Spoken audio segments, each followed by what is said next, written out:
je découvre l'existence même de cette bataille des 100 régiments qui n'est pas enseignée en Europe, qui est peu parlée, qui est peu évoquée dans les musées européens et que dans mon propre mémorial, cette bataille des 100 régiments qui commence le 20 août 1940 à 20 h et qui va se poursuivre jusqu'au mois de février.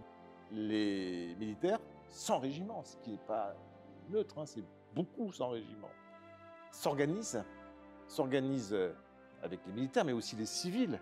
Les civils jouent un rôle majeur pour résister face à l'occupant japonais, pour le défaire, pour le battre sur la durée, avec des formes de guerre différentes, y compris la guérilla, les sabotages. On a vu le sabotage des voies ferrées, par exemple.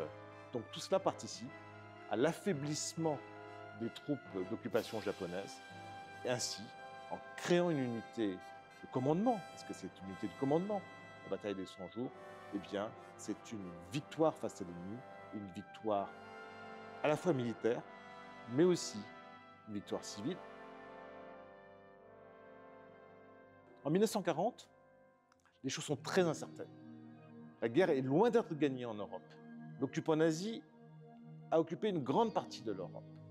L'Europe est dans une grande phase d'incertitude et l'Allemagne nazie est puissante. Elle pense, en 1940, gagner la guerre. Avec son allié de l'autre côté de l'Asie, qui est le Japon.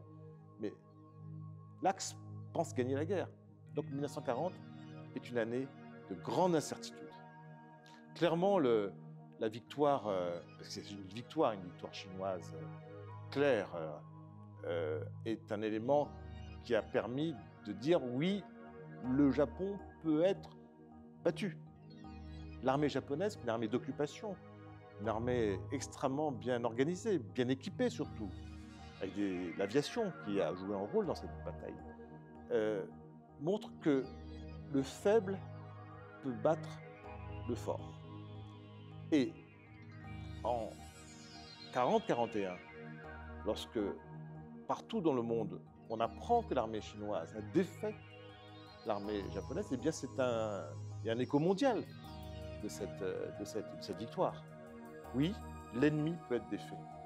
Eh bien, oui, cette information qui va se répandre dans les différentes capitales va montrer que oui, l'ennemi peut être défait et que la victoire est possible.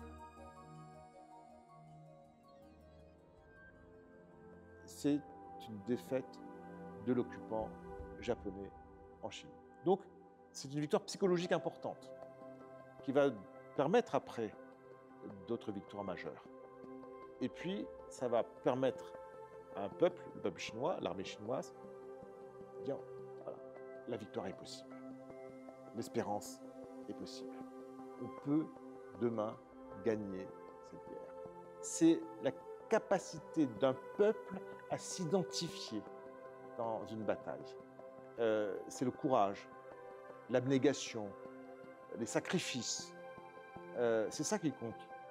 Durant cette bataille des 100 régiments, incontestablement ici, ceux qui sont battus ont fait preuve de beaucoup de sacrifices, beaucoup d'abnégation et beaucoup d'engagement. Donc c'est ça qui compte, c'est la capacité à se projeter à un moment donné dans la victoire. C'est une bataille très importante qui marque l'identité du peuple chinois et l'identité de la Chine. C'est une bataille qui fait partie maintenant de la mémoire collective chinoise. Donc j'ai pu voir ce mémorial, j'ai pu voir l'esplanade du mémorial où beaucoup de Chinois, jeunes et moins jeunes, viennent se recueillir au monument sur l'esplanade. Je pense qu'un musée comme celui-ci, qui raconte la bataille des 100 régiments, participe à l'identité nationale. Participe à l'identité nationale parce que les Chinois s'identifient à cette bataille des 100 régiments. Voilà le terme qu'il faut utiliser. Cette bataille participe à l'unité